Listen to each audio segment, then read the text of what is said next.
Well, essential services remain active in the wake of COVID-19. Our Lloyd Allen connected with the executive director of Bahamas Waste Management on efforts to keep the country clean. One of those emergency services that remain operational are waste collection services. On the line, we have Frank Descardenas. He is the managing director from Bahamas Waste. Good morning, sir. How are you? Good morning. How are you doing? Thank you for reaching out. Definitely. So talk to us. Obviously, we've been in the trenches now for several days. How have your operations been developing as far as collection and protection of workers? Two very important issues, of course, and it's been very fluid, especially this week. Our health and safety team has been working on this for at least 2 weeks. Not only for the workers outside, but the staff inside. They've all been issued protective gear, the sanitizers, the gloves, masks. Tried to explain to them that it's in their best interest to make sure that they continue safe practices of washing hands and changing gloves when needed.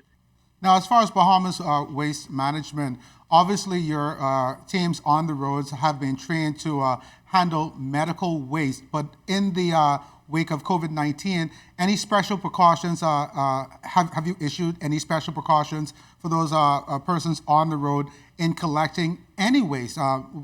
Because really and truly, most waste can be considered hazardous at this point. So any special precautions for those workers? Absolutely. The waste team have always had special requirements as far as handling their waste. We have upped the game right now because we're actually picking up from the PMH, the quarantine area. So they're wearing hazmat suits, gloves, goggles, sanitizers, and they have to, we did a pickup last week and we basically had to have a change of clothes, like 3 or 4 changes of clothes by the time they get into the truck, out of the truck, load the hazmat material until it gets to our facility and gets into the autoclave. So they're taking every precaution. Any special advice you'd want to give to the public as far as how to dispose of waste so that when your team arrives, everything can be collected? Our residential goes on as normal. I'm hoping that if anybody is not feeling well and are self-quarantined, that they're disposing of their whatever tissues and stuff in plastic bags and sealing them. Again, most of our guys are only handling the bins, but they're operating with masks and gloves and taking every precaution. But behind the scenes, once the trash is collected, give us a bit more information as to what is your protocol for dealing with that. Every drop of medical waste is when we treat it, it's all sterile.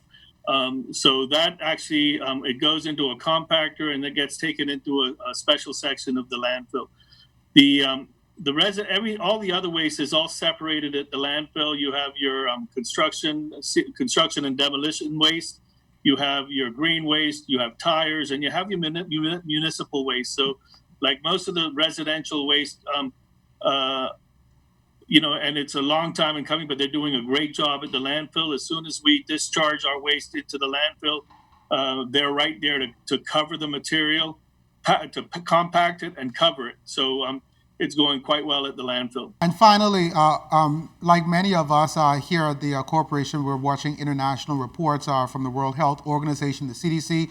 Are you observing any international best practices as far as how you continue to handle waste? Absolutely. We're involved in a lot of industry associations, and they're all updating us with their with their safety standards and stuff, and then we're passing that on to our operations and health and safety. So we're keeping up with everything that we possibly can and trying to stay ahead of the curve.